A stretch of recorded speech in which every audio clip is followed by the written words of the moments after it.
Good afternoon and welcome to the Sustainable Solutions for Craft Beverage Producers webinar series hosted by the New Hampshire Department of Environmental Services Pollution Prevention Program and EPA Region 1 Pollution Prevention Program and EPA Energy Star. Today's webinar will discuss how to cultivate a culture of sustainability at your facility. I'm Kathy Black, Pollution Prevention Specialist for the New Hampshire Department of Environmental Services. I am joined by co-host Cynthia Nelson, who's the Pollution Prevention Manager also at the Department of Environmental Services, Rob Gilliman, Pollution Prevention Coordinator from EPA Region 1, and Emily Bolger from EPA's Energy Star program. Today, Emily is going to handle the question and answer portion of our webinar that will be following all three speakers' presentations. We also have George Burgos in the background. He's there just in case we have some technical issues.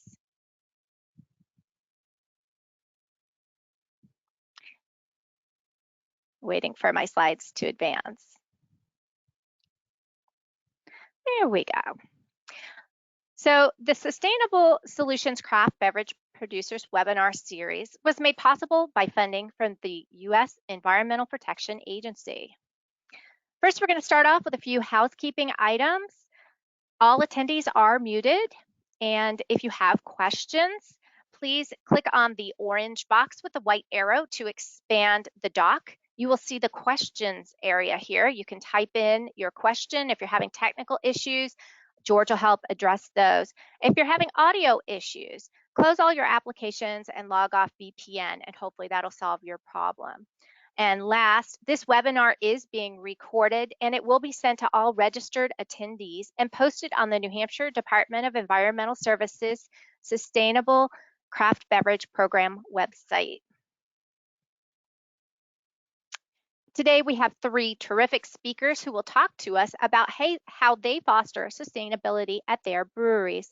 First, we're going to hear from Nicole Carrier from Throwback Brewery in North Hampton, New Hampshire.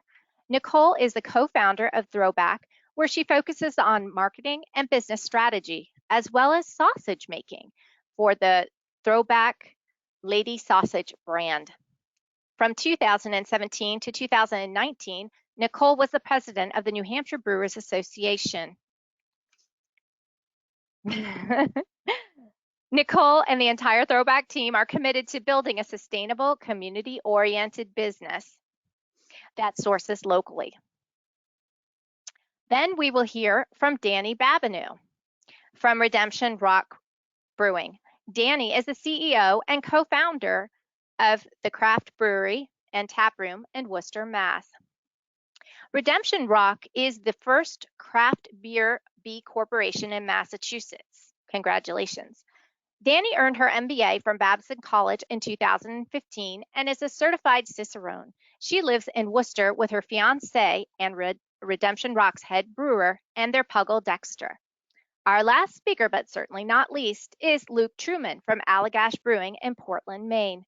Luke has been with Allagash's engineering department for 9 years and is currently the facilities manager. Luke was Allagash's green team lead for 5 years and serves on the Sustainability Steering Committee and has been a member of the National Brewers Association Sustainability Subcommittee for 6 years. Luke has been directly involved with the planning and execution of many substantial building and process expansions, as well as countless sustainable projects, including improving in-house processes, waste diversion practices, and serving as a resource for other manufacturers and building or process managers, both in and out of the craft beer industry. I don't know about you, but I'm really excited to hear what these speakers have to say about sustainability efforts at their brewery. So I'm going to go ahead and let Nicole Carrier join us. Thank you, Nicole. All right. You can just head on over to the next slide. Hey, everyone. Thanks for joining. I should say, while the slide's changing, Dani, I liked how you have your reference to your dog in your bio, and I feel like I should do that. My dog, Barry White, is underneath me right now. He's my co-presenter, I guess. For those of you not familiar with Throwback, we are a small brewery. We're located on the seacoast of New Hampshire. We're actually going to be celebrating, it'll be 10 years this coming July, which is nuts. We started in a little tiny warehouse space for the first 4 years, and then on our 4th birthday, we moved to a farm. You can kind of see in the pictures here what our brew house looked like. We renovated an 1860s barn. We have a 12-acre farm. And since we started, my co-founder Annette and I, we've really just been all about trying to create, well, at first farm fresh beer, but now farm fresh food from local ingredients. The name Throwback, I should mention, really sort of speaks to our vision and what we're all about. And that's really, when we started, we really wanted to be a throwback to those breweries that used ingredients around them, that were community oriented, basically like a throwback to the taverns of old, which is really one of the main reasons behind our name, is trying to be a throwback to those times. But we do also like throwing back a beer with friends. And then way back, it was the women that made the beer, so we are a throwback as well. One last comment, I think, before we move to the next slide, is that we also started with a pretty distinct mission. And when we started, we were just a brewery, so we wanted to use as many ingredients for the beer as we could from with 200 miles, and that's our stated mission still today. And depending upon the beer, we're, you know, some beers are like 65% of the way there, and some are 100% of the way there. So, all right, let's move on. The next slide is really, I guess, more of an outline about what we're going to be talking about today in my section. So, I mean, like I mentioned before, since starting Throwback, we've really been focused on developing and implementing sustainable practices that are, you know, to help protect our environment. It's really a part of the DNA of who we are as a company. And this just talks about the top 5 main ways that we practice sustainability. So next slide, and I'll talk about how we grow our own produce. Awesome. All right, well, you can see here, you can see Farmer Alex. He's our lead farmer, starting seeds this year. We have a farm stand and a CSA. As I mentioned before, we have an 1860s farm. When we bought the farm, I know it makes me laugh. When we got the farm, it hadn't been a working farm for many years. In fact, it was really primarily a cow farm back in the 1800s, and then more late 1800s, 1900s, it was a sheep farm. And so just about, let's see, we were at the farm for about a year when we hired our first farmer. And then we just grew and grew to the point where in the past couple of years, we have a pretty busy restaurant, but we're still growing about 50% of the food, the produce that we serve in our kitchen from our farm. So that's really one of the main ways that we practice sustainability. You can't really get a better carbon footprint, if you will, than like our farmers to go pick the produce and then go to our chef Carrie in the kitchen and say, you know, this is what we have today, and then Carrie design specials based upon what we're actually growing. Our farm also has animals, and we tend to have pigs and chickens as well, in addition to produce that we use in the kitchen. All right, next let's talk about renewable energy. Awesome.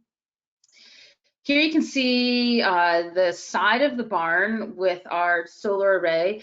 It's been, I think, 5 full years that we've had solar. We always knew that we wanted to go solar, and when we moved to the farm, it was a major focus of ours. And the barn has this beautiful southern-facing exposure, which we thought was just perfect for harnessing solar energy. So we partnered with Revision Energy, like I said, about 5 years ago. We installed a 48 kilowatt solar array. We have 174 solar panels. And basically, you know, when we first got going, we we're like, oh, this will be great. We'll power everything and we'll give some back to the grid. But we didn't really realize how much food we'd be making. We actually now sell more food than beer, which is kind of incredible. And that's very energy intensive. So depending upon the month, our solar accounts for 30 to like 55% of all of our energy usage. But I do have to say that within the first 3 years, given all of the grants that we were able to get in the rebates from both federal and state, we have paid off and are already seeing an ROI on our solar array, which is great. In addition to all the other benefits in terms of CO2 savings every year. So that for us was a really important element of our sustainability efforts here at Throwback. And we're also, given our logo as a windmill, we're actually looking at some wind options now, but solar in terms of renewable energy was the first step. All right, second, let's talk about sourcing as locally as we can. Here you can, let's talk about a couple of the pictures. So when I talked about the farm, I mostly talked about growing produce for our kitchen, but we also like to grow produce for the brewery as well. This is a beer that we have out now. We released it a couple weeks ago.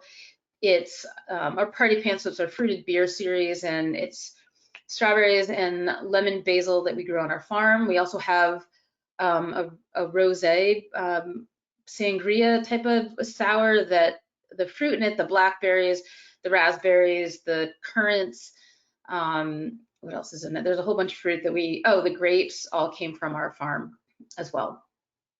Malt, using my hands there with some local malt, is a huge part of our story. When we got going, luckily, we were lucky that Valley Malt had just started. They're in Massachusetts. My cousin Andrea started Valley Malt. They were really one of the very first small malting companies in the country. And so Andrew does a lot of the hard work working with farmers in the Northeast to procure local grain and then malts it for us. So the vast majority of our malt comes from Valley Malt. And we also have a small hop yard. You can see David here, he's in our mug club picking hops, helping us out that were grown in our own hop yard as well. I have one more slide, I think, on this. Yeah, here we go. All right, this is, again, I think I like to eat too much. I always like to show pictures of food, but this is another way that we practice sustainability. The one on the right here, this was last year. We picked the hop shoots and we pickled them, and then we have carrots grown on our farm. The bottom one was also last year. This is bok choy grown on our farm. We make our own kimchi. And then at the top, this was this year with local scallops, local greens, turnips that we grew on our farm. And so as you can see, the two of these are what we call farm snacks, which we like to have once the farm is in full swing. And that's really just highlighting what is what's just fresh picked from our backyard. All right, next we'll talk about focusing on saving energy. So a couple things here, well, not pictured here, but obviously like with a brewery of our size, like 5,000 square feet inside, it's important that we try and minimize our electricity bill. So we have LED lighting everywhere. In the farm, we were pretty lucky a couple years ago to get a $25,000 USDA grant that allowed us to install a couple of high tunnels, but also micro irrigation. So that's a lot of reusing water. So basically micro irrigation, it delivers water directly to the roots of the plants, and it does it slower and over a longer period of time. So it's really a lot more efficient, like it's 20 to 50% less water than conventional methods. So we're both saving water, saving water. Pictures of animals on here, I just put them on there because they're cute. It has nothing to do with saving energy, but that we do actually feed the pigs. That when we're preparing, we have so many delicious scraps like sweet potato ends or carrot peelings that they love, so they get fed some of that delicious food. All right, and the last point here is about recycling, reusing, and composting. Perfect. I know a lot of breweries don't use growlers anymore, but we have a large number of customers that they just love their growlers, and I think it's the fact that we have a lot of customers that do care about sustainability, so it's still an important part of our business. And so that's, reusing the glass is a huge part of the reuse of what we do. We obviously compost. And I think upcycling is one of the cool things that we've done. This is a picture of inside of our brewery. That one of those tables you can see there is, we call it like a tree table. because it was made from the trees on our property. And when we redid the barn, we have to take out a lot of the joists. And so all of our tables in our pub are made from wood that was on the property when we restored the building, and it's all like old sewing machine legs to make those other tables. You can see the slates on the back wall. Those were the slates that were on the roof that we took off, and now we use them if we have like a cheese slate, for example, a charcuterie slate, or beer slates, as you can see from marking what beers we have available. So there's a lot of things that we did in terms of building out our pub, like the floor. You can also see that was all original, like 1860s wood that we took from other parts, especially above when we were redoing the upstairs, and then we laid that all back down. So we tried to do a rehab with as much upcycling in mind as possible as we could do. All right, I can probably go on, but let's go on to the last slide here. And you know, I talked to mostly here about like how we practice sustainability, but I think it's important to note, like, it's really important to keep it going. And this slide really just lays out who we are and what we stand for, or in other words, what our values are as a company. And it's been years now, Annette and I sort of sat down and we had a bunch of shared values. We just decided to codify them. And the one I circled here was the one that is most relevant to here. And we always talk about loving our community and planet, and making our community stronger, more vibrant, and being sustainability minded.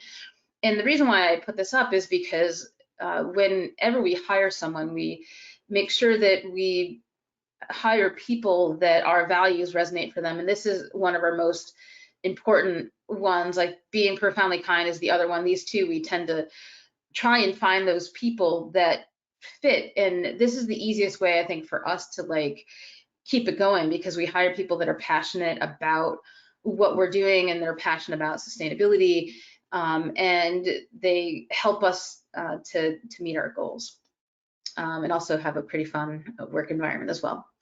So that's it. I guess I'll talk to you guys a little bit more when we get to the Q&A. Thank you so much, Nicole. That was terrific. And I really like the love our community and planet piece that you just mentioned. Awesome. So next up, we have Redemption Rock Brewing, and we're going to hear what they have to say about their sustainability program. Thank you, Dani. Hi, thank you so much for having me. So yeah, I decided to start with a little bit of an intro to kind of just who our business is for anybody who isn't familiar with us. We're a small brewery.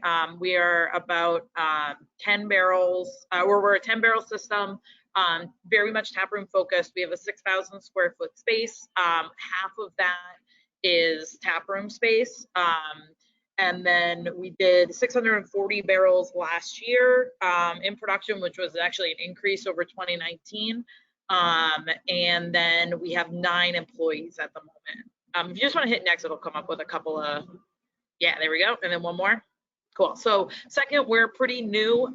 So we opened in January 2019, right at the end of January 2019. So we've spent about half our life as a brewery and a company within the pandemic.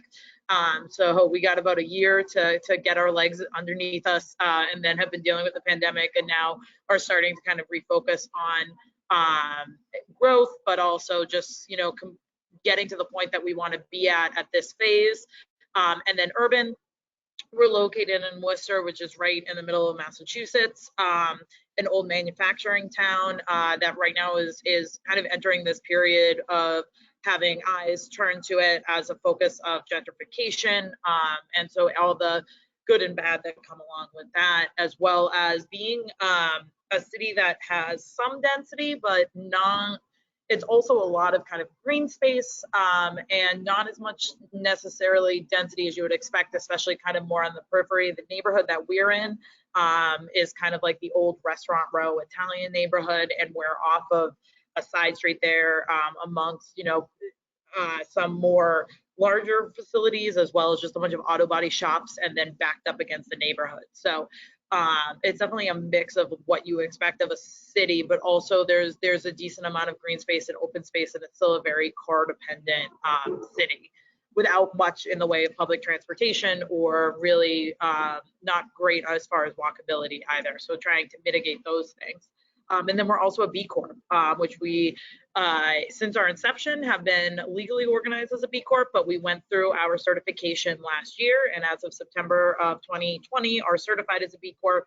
And our overall mission as a company is let's be better.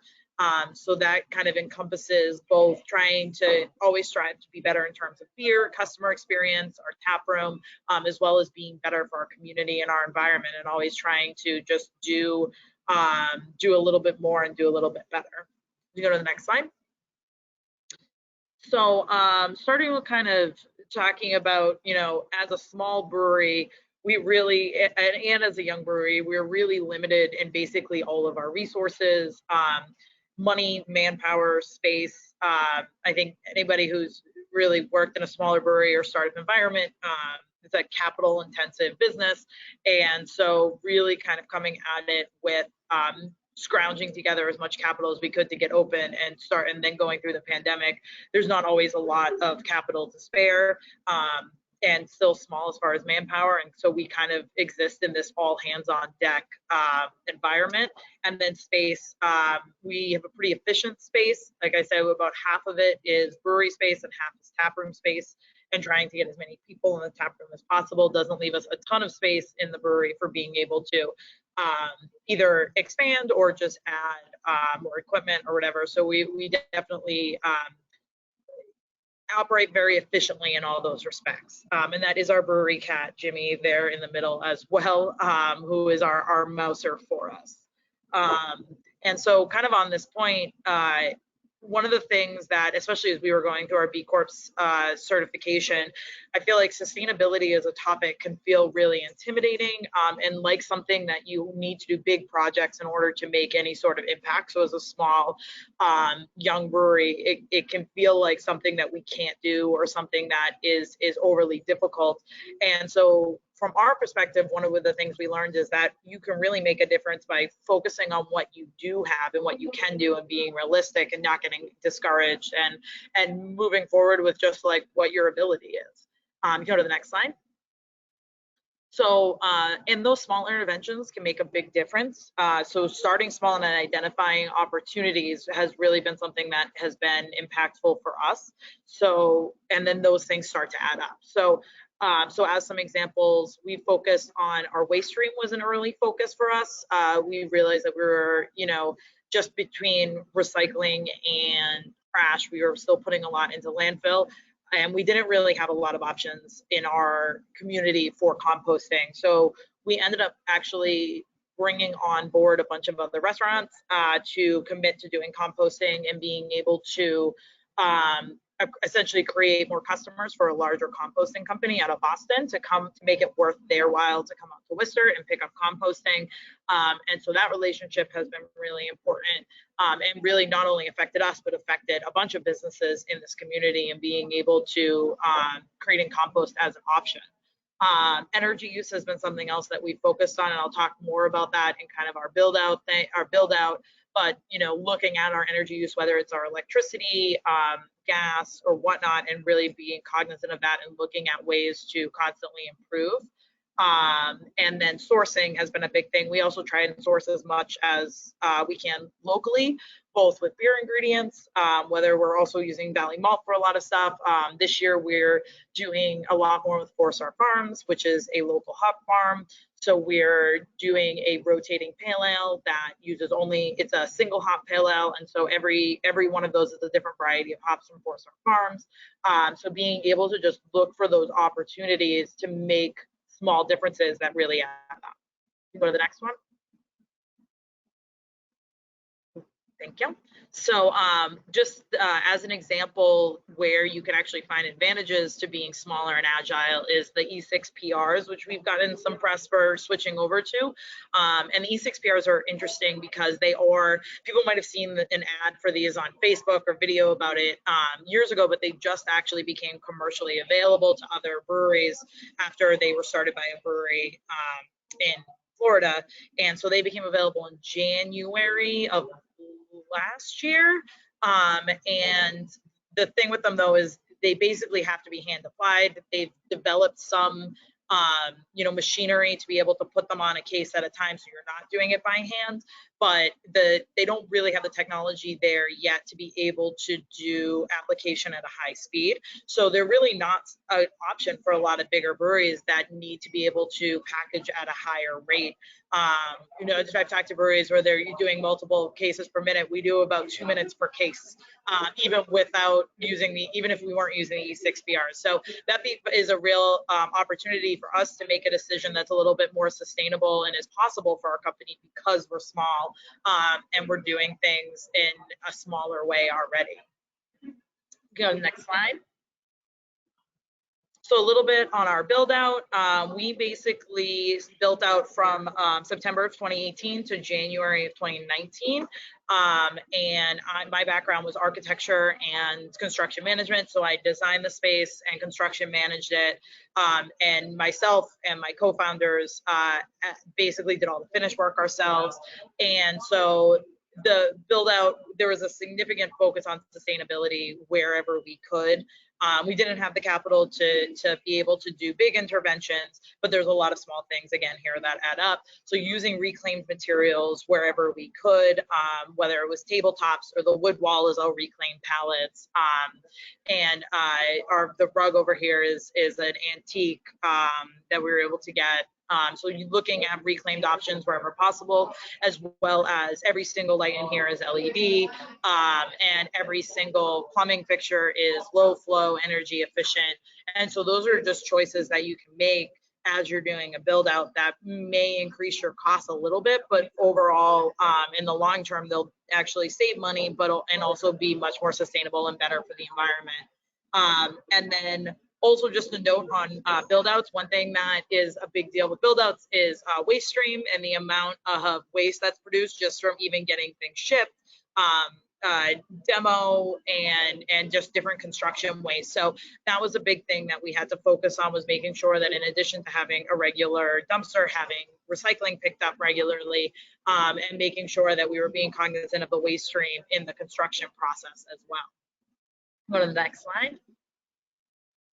And then also just as a young company, it's an awesome opportunity to basically start from scratch when you're starting a new brewery or starting a new program within your brewery, and just making sure that you're taking the time to make sustainability a priority in all aspects of your decision making is really, for us, the biggest thing, is making it a priority.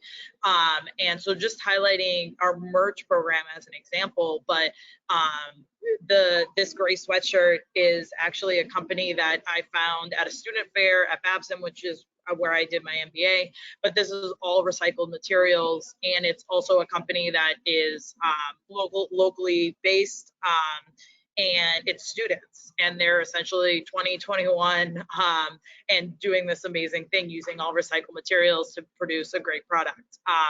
And so that was a decision that was an easy one to make, and we've been working with them since, working with a local wholesaler for doing our dog cookies, as well as there's a lot of like recycled dog stuff. We recently switched over to recycled glass for our main taproom glassware through SOM, which that became available, and we basically emailed them right away that we wanted to be able to switch to that. And also working with other B Corps and seeking them out and finding them for sourcing, and even small things like we started doing all of our own screen printing to be able to really focus on sourcing, and also things like screen printing ink and making sure we're using water-based rather than plastisol. So there's lots of small decisions that you can make that, whether you're converting or starting something new, that if it's a part of your decision making every single time you make a decision, it just becomes second nature. You can go to the next slide. And then just remembering to use your platform as well. So we found that whether it's media or social media or whatever, where, you know, being a craft brewery is cool and people want to pay attention and people want to hear what breweries are doing. And so there's definitely more eyeballs than you can get in other industries. So using that platform to promote local and national organizations that do work around sustainability, and doing advocacy and education around those causes, as well as this is local green spaces. So we spent April, we did a whole bunch of posts highlighting different local green spaces within Worcester, just encouraging people to both get out and use those green spaces, as well as to support the organizations that maintain them. Next slide.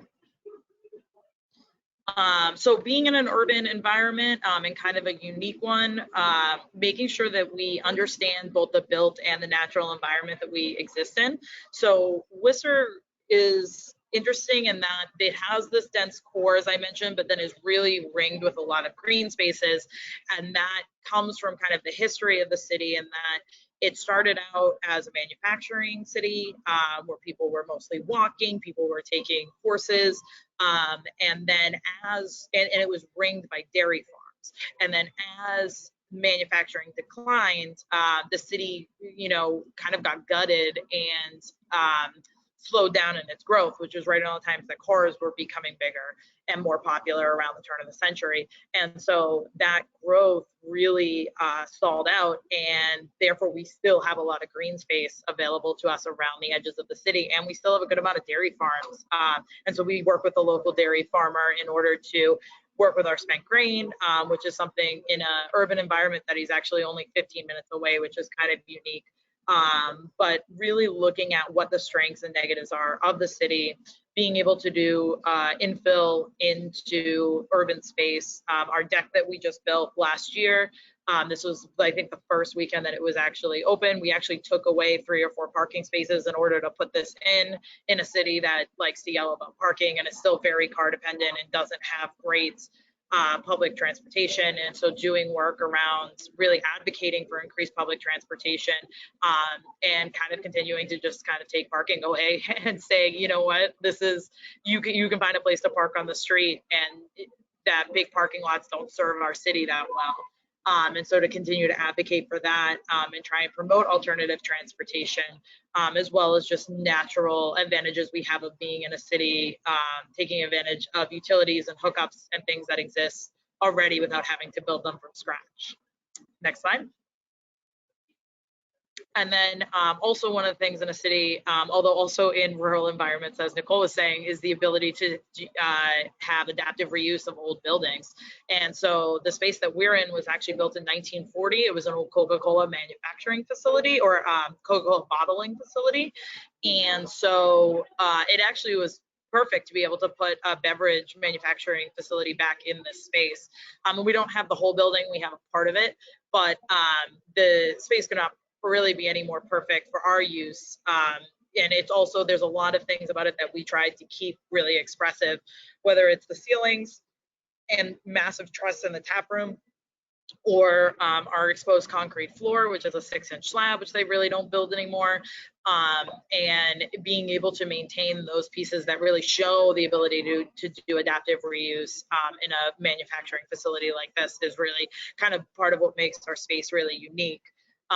And it's also beautiful natural light and big open space, which worked out really, really well.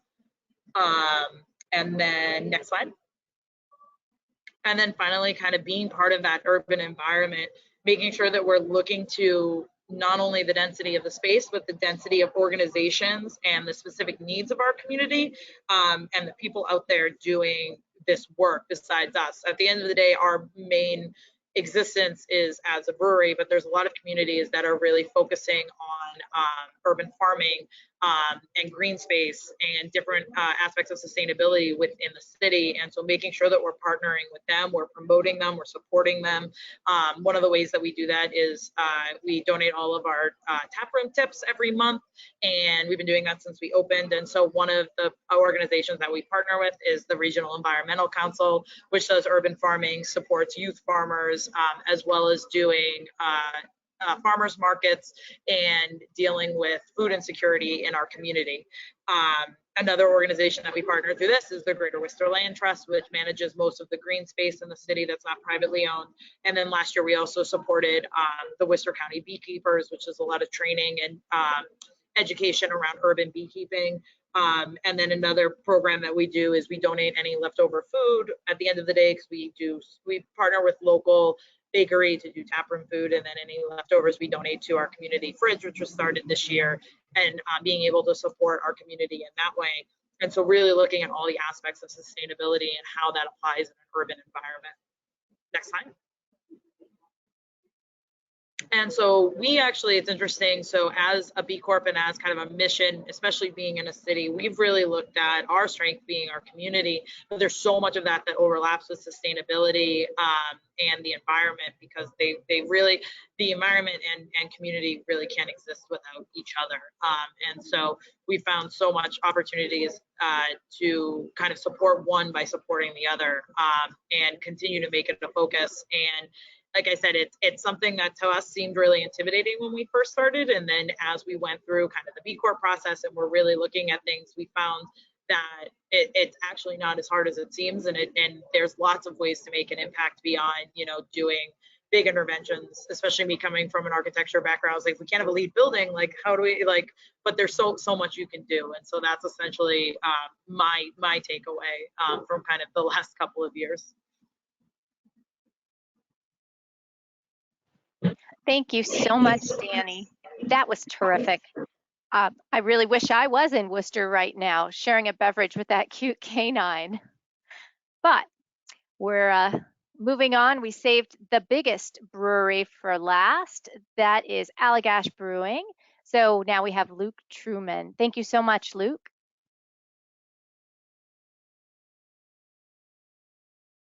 Sorry, I hit my camera instead of my unmute. Thank you, Kathy. So yeah, we're Allagash Brewing. I'm Luke, the facilities manager. You can jump to the next slide. We are in Portland, Maine, for anybody that doesn't know, which is 2 hours north of Boston. It's the most brewery saturated area in Maine, as well as the most densely populated. You can move to the next slide, please. So there's a shot from above the brewery, kind of shows you that we've got a pretty substantial operation, by far the biggest or highest production brewery in the state. Now that Shipyard doesn't produce beer in Maine anymore, we have about an 80,000 square foot facility here, and then we lease a 70,000 square foot warehouse a couple miles down the road. And then, in our little neighborhood, which is an industrial park, there are several other breweries as well. We employ about 150 people, and we produced in 2019 about 100,000 barrels that year and about 90,000 last year. And so, compared to Dani's 640, it's a pretty much bigger operation. But to put it into context, we would still be a mid-sized brewery.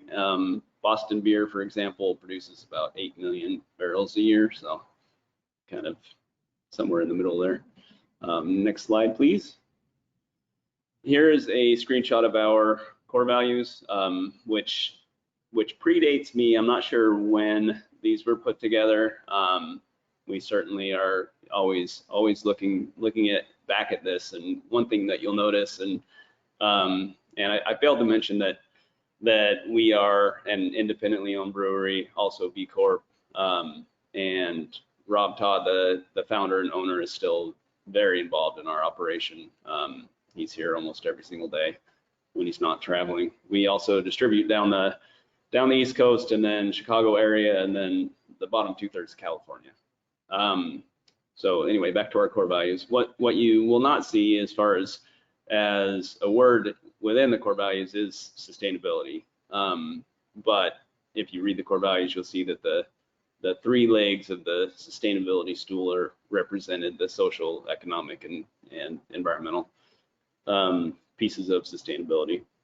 And what you'll see, which I think has been really alluded to by both Nicole and Dani is responsibility. We take being an environmental and social, or environmentally and socially responsible member of the community very seriously, as well as economically responsible. You can't be sustainable if you can't thrive economically. Okay, next slide, please. And if you think about sustainability, and you can go ahead and populate all three of those columns. What we've got here is just a whole bunch of pieces. So sustainability for us is the entire operation. Every aspect of the brewery, it touches on sustainability and on, you know, being responsible. I think for us, you know, for the longest time, we talked about, or we just acted sustainably and didn't really talk about it so much. It was just the right thing to do, and still is, by all means. But we have realized the importance of using our platform and using our platform to amplify voices, to amplify causes, to really you know, be that responsible member of the community. And I'll touch on a few things on this slide and then circle back on a few later. But I would say a few of the big components would be our standards of procedure, just essentially as an operation, especially of our size, but even the smallest operation, making sure that everybody's doing their process as in the same way and as responsibly as possible to conserve resources. As a facilities guy, I would say the auxiliary rounds is huge for us. So that's essentially going through and looking at the major components, the support systems for the brewery on a very regular basis to make sure that we don't have leaks and make sure that everything's operating in a safe way and efficient way. And then benchmarking is another big one. So essentially tracking our utility usage per barrel packaged. That's something that every brewery of all sizes should be prioritizing, because, you know, if you're using fewer resources, not only are you being more responsible, but you're also making more money, and you know, that helps fund the more fun stuff. And then I think another big one worth mentioning, we do a ton of really cool community stuff. One more recent endeavor was our Barrel Bonanza, where we were able to raise $30,000 selling Jim Beam barrels that we had used and would, you know, historically sell to the barrel man, and instead we were able to sell them and donate $30,000 to local organizations working on addressing food insecurity. And then another big community partner for us, and we realized, like, being responsible is using our scale, using our resources to essentially help the brewing community and community as a whole, knowing that and I'll touch on this a little bit more later, but knowing that what we do has ripple effects that helps the community and helps the brewing community as well. Okay, next slide, please. So a few of the commitments that we've made recently, I shouldn't say recently, this was years ago, but and that one that has had a ripple effect would be, sorry for the pun, our commitment to clean water. So we happen to live in an area where our water is one of, say, 50 municipal sources that isn't required to be filtered because of how clean it is. It happens to be in a watershed that's privately owned, and we've realized that, you know, any effort that we can put toward preserving that watershed means that it benefits the entire community. It also means that we save money essentially on the filtration. Like if we aren't active there, if we aren't amplifying the voice of the water district trying to preserve this land, it means that we're going to wind up paying for it one way or another. And it's a lot cooler story to conserve the water or conserve the watershed, sorry. And when we made this commitment, several breweries jumped on board as well. So it's kind of a win-win. Okay, next one, please. And a few years ago, we made a commitment to purchase 1 million pounds of Maine-grown grain per year. And I would say that barring some unforeseen circumstance, we're on par here. And that should be this year. And it's been a really cool endeavor. For example, we have a silo right now dedicated to Maine-grown and processed raw white wheat. And we know that, and when we took on this initiative, we knew that other breweries would benefit, and that was a good thing. Maine used to be the grain belt for New England, and that has since kind of gone by the wayside, and we're trying to, us and the rest of our brewing community are trying to bring that back. Okay, next slide, please. And then another cool initiative has been Black is Beautiful, which was launched by the owner and head brewer of a brewery in Texas, and it's like if you are unaware of it, you should look it up. It's such a cool idea, and basically any brewery can take the recipe, brew this beer, and with the commitment to give the proceeds to local groups working on racial justice issues. And that's for us, like, we're very committed to being an inclusive brewery and to social justice and equity. And man, we know that, as a community, or as the craft beer industry is largely run by straight white men. And we are very aware of that. And we are, willing to put ourselves in situations that make us uncomfortable because we know it's the right thing to do. And we can use, like I said earlier, use our platform to amplify voices that deserve to be heard. Okay, next slide, please. And another initiative has been our recycling co-op, which is essentially using our scale, our equipment, our warehouse storage space to be able to take materials from not just breweries, but we're working with a solar company, Revision actually. We're working with, most recently, talking with the marijuana industry to help manage recyclable waste that if it's done correctly at a scale that we're at, we can then ensure that these materials actually get recycled, and that includes PackTex and grain bags, shrink wrap, and the like.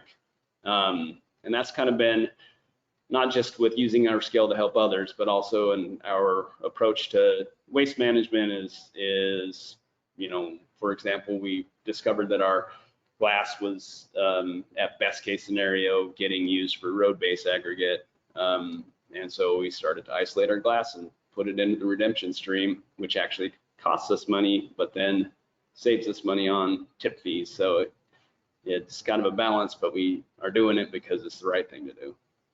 Next slide, please. So back to the culture of sustainability. For us, nobody at the brewery would say we're doing the best, but we're all very proud of what we're doing, and we're all trying to do better all the time. So there's no exact formula. It's just ingrained, and we're proactive about addressing issues, proactive about trying to be the best we can be. And it's both top down, bottom up. Rob is definitely a sustainably minded person, and the steering committee, which I'm part of, which includes upper management, mid management, sorry to sound corporate, and then our green team, which is members of each department, looking at kind of low-hanging fruit projects and then proposing bigger projects. Then we've got a philanthropy team, we've got a safety team, a perks and rec team, which kind of at the bottom point there, like having employees that stick around, employees that care, employees that want to do more in the community, like empowering those employees, empowering action within is kind of the only way to do it. You know, you can't have a real sustainability program if you're not prioritizing giving the people the time to do the work that's necessary to make it successful and giving that fulfillment piece.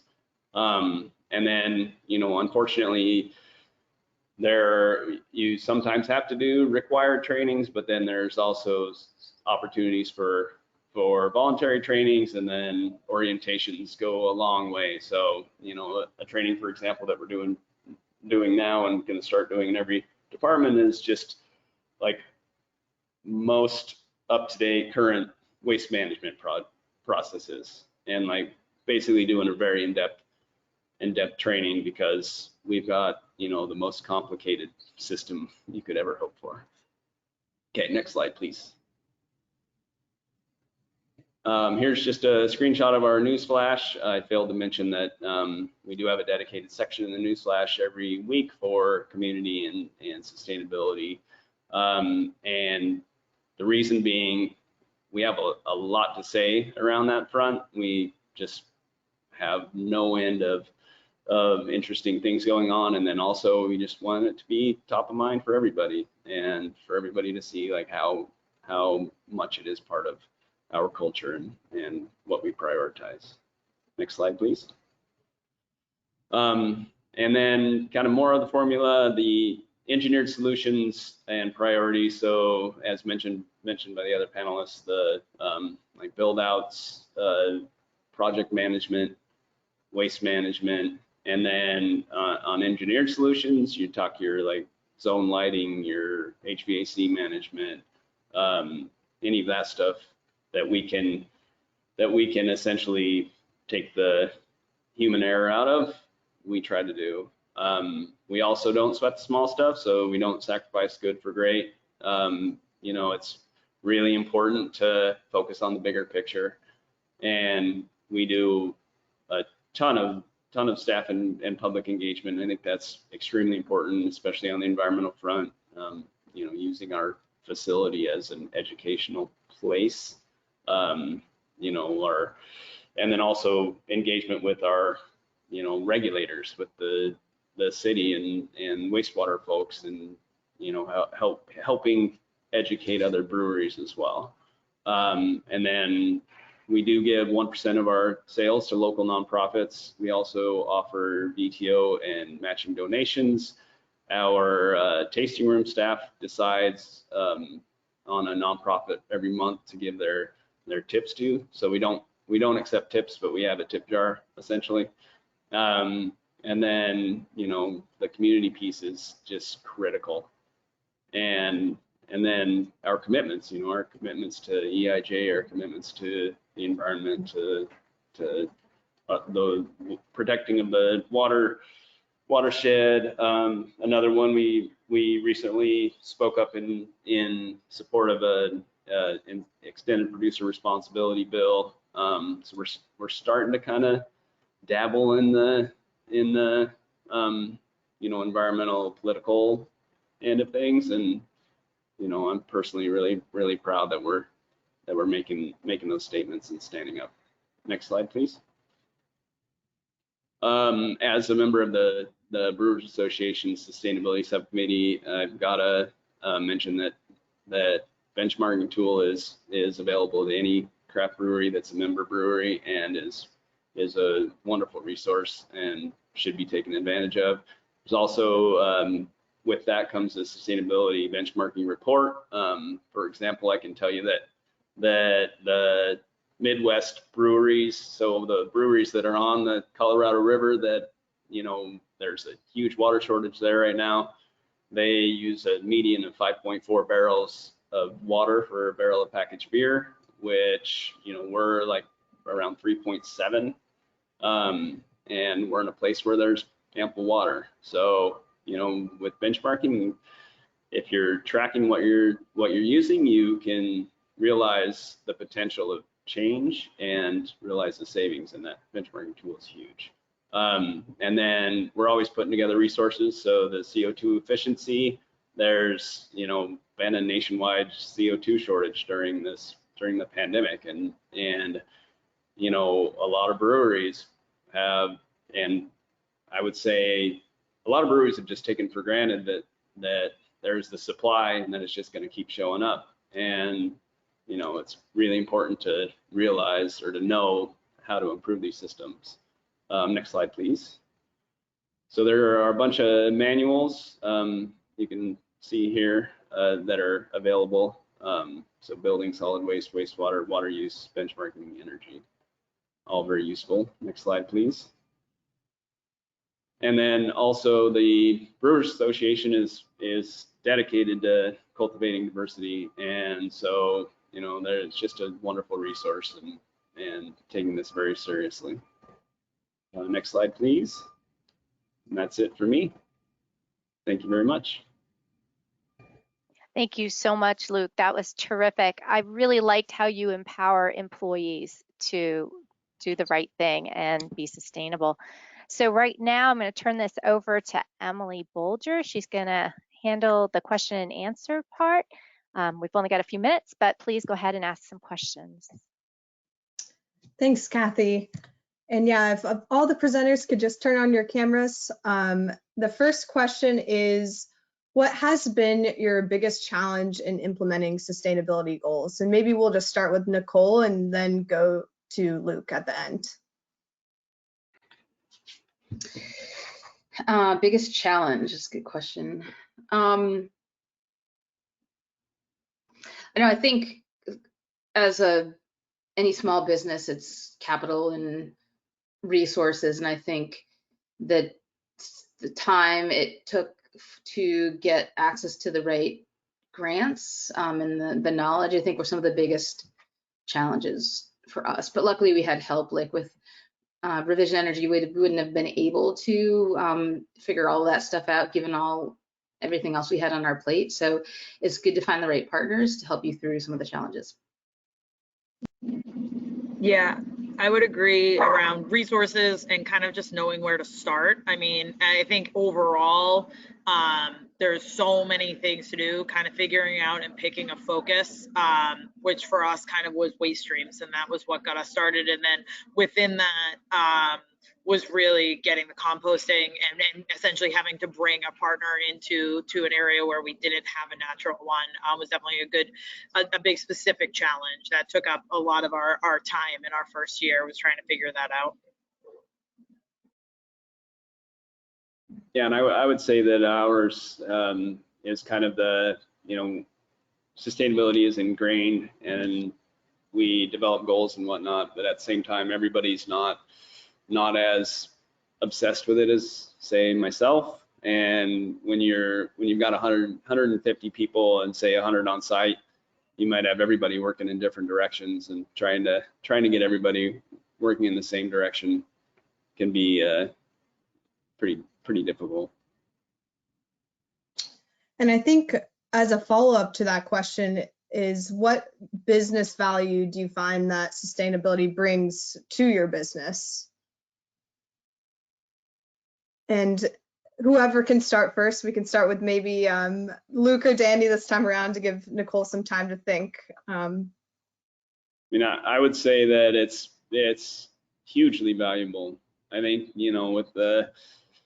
with the climate crisis, with the number of breweries, with trying to stand out and just making environmental commitments, it's very clear that that's something that the customer wants to see, and they don't want it to be greenwashing. They want you to put your money where your mouth is. Yeah, I'll add on that. Same thing with employees. I think especially the younger generations, they definitely want to work for a company that has a purpose and has a set of values that they also align with those same values, and it can't be fake. Like, it has to be authentic. So for us, it's helped us attract a good set of employees, which can be challenging in this time. And then, the MBA in me also has been surprised at some of the business benefits and the ROI and the savings that you know, we do sustainability, you know, for all the reasons like we've talked about, but there is a business side of it where it can be something that, like our solar just has a compelling ROI as well. Yeah, I agree with all of those points. I think for us, definitely, especially as a newer brewery, it's definitely something that's helped us stand out. Even just as simple as like the E6PR is like us breaking into Boston and people see that on the shelf and start tweeting about it and talking about it within that community where we don't have a huge presence. So that's a really cool thing. And we do have people who come in here specifically and pick up like their CSA and buy beer from us because they don't do plastic. And so that is a cool thing to see. But yeah, just to add on to the points that Nicole and Luke already made. And I know we're coming up on the hour here, but let's squeeze in one more question. And it is, since, you know, what adaptations did you have to make to survive COVID restrictions? That's a little bit off topic, but I'm sure there's a lot of adaptations that you all had to make. So maybe starting with Dani this time. Sure, a lot. To be honest, I'm like really glad it's over and like I'm trying to black all of that out. But yeah, I mean, we got a lot of funding and we're able to, that was honestly a big thing, was being able to get some outside funding because we are very taproom focused. And so we saw our sales cut down to about 30% and we really didn't have any capital to back that up. So we did, you know, expand some of our wholesale things and kind of did things that we were planning on doing anyway. But yeah, I mean, just really reaching out to our community as well as kind of being able to pivot and make sure that, you know, I definitely focus on kind of getting that outside funding and being able to pivot. But it was pretty much same as everybody else, just do every single thing that you can to possibly stay alive on a day-to-day basis. Luke or Nicole? I would say, sorry, Nicole. For us, we, going into the pandemic, we were about 70% draft. And so it was, you know, like a light switch going overnight, and all of a sudden, you know, a bunch of cancellations and whatnot. And for us, it was pretty terrifying for sure. And obviously we're not completely out of the weeds, but what we were able to do was shift to packaging more beer, kind of did some strategic, or I guess enacted some strategic plans that we'd had in place that basically like did 4 years of work in a matter of months, and didn't really expand territories. We did a few drop ships and whatnot, but just shifted from being very draft focused to being very packaged beer focused, and we're able to take all of the like we shut down the tap room for a year as far as serving on site, and so we, you know, we're doing a drive-through and a walk-through in the summer, and then just we're able to shift a bunch of the employees to different areas in the brewery. So like we were able to get through until now without having to lay a single person off, and you know, part of that was with help from outside loans for sure. But yeah, it's been wild, absolutely wild. Yeah, I guess I'll just finish that off. It's probably easier to talk about what we didn't change. But I agree with Luke, like we used to be 90%, you know, draft, and that changed dramatically. But to me, like the biggest thing, the most exciting part of a pandemic, if there is an exciting part, was just seeing the creativity and ingenuity of my team, and you know, launching take-home meals, and we had people fully booked outside in winter in New Hampshire at fire pits eating. Which if you told me like we were going to survive without opening inside for well over a year, I wouldn't have believed you. So it's sort of exciting just to see, like, you know, all the things that we could do when we were you know, had our backs up against the wall. So Thanks. Yeah, unfortunately, there are a couple more questions that are coming in, but we have run out of time. So I will turn it back to Kathy. There's one question about the slide deck, and it will be emailed to everyone who registered. So just wanted to make that point. But thank you, everyone. Thank you so much. That was terrific. A lot of great questions. If you have questions, you can go ahead and email nhppp@des.nh.gov, and we can send it on to the speakers. So if you have questions about the webinar, and then also, I just want to thank the speakers and the audience for taking the time today to tune into this webinar. Really appreciated all the information that I learned today. Just about sustainability and different size breweries and things like that. So thank you so much to Nicole and Luke and Dani for taking the time. And I'd like to thank EPA for making this possible through coordinating and hosting this webinar series with us. So thank you very much, and I hope that you have a terrific afternoon, everyone.